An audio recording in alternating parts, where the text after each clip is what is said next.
মালদার চাঁচলের সোনার দোকানে ভয়াবহ ডাকাতির ঘটনার রেশ কাটতে না কাটতে আবার মালদহ সোনার দোকানে ডাকাতি। এবার হবিবপুরের বুলবুল চণ্ডীতে সোনার দোকানে ডাকাতির ঘটনা ঘটল। সোমবার গভীর রাতে বুলবুল চণ্ডীর অরুণা মার্কেটের ঘটনা। জানা গিয়েছে রাত 1:30টা নাগাদ 7 থেকে 8 জনের ডাকাত দল আসে। সেই সময় অন্য এক কাপড় ব্যবসায়ী হাটে যাওয়ার জন্য নিজ দোকানে কাপড় নিতে যায়। তাকে ওই ডাকাত দল বেঁধে রেখে সোনার দোকান থেকে লুটপাট চালায়।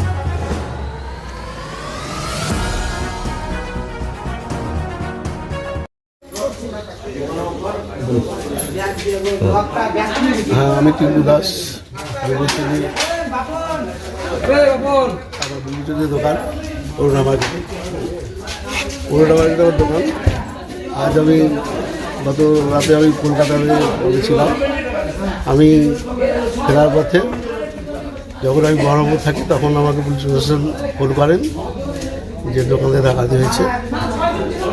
তো আমার দোকানে যেভাবে তালা লাগানো থাকে, 11টা তালা লাগানো থাকে, 7টা 8টা সব সম্পূর্ণ।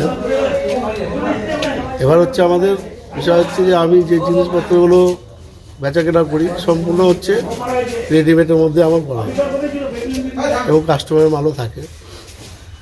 এই মালগুলো হচ্ছে সম্পূর্ণ মানে কতটা কীভাবে ছিল সেও তো আমরা ওগুলো তো বেপে রাখা যায় না। তো কী বলবো আর যাই না। এবার মানে আমার কত সোনা কত চাঁদি ছিল? চাঁদিটা 15 কেজির উপরে হবে। সোনা মোটামুটি আইডিয়া ওভাবে পারা যাচ্ছে না। ওই সব কাস্টমার থাকে তো, কাস্টমার ছিল আর আমার কিছু রেডমেড ছিল। সব মিলিয়ে কত টাকার মাল হতো? আনুমানিক এখন তো মোটামুটি 70,000 টাকা কেজি চাঁদি, ঠিক আছে। আর হচ্ছে সোনা তো 71,000 টাকা ভরি। কত বড়ি হবে?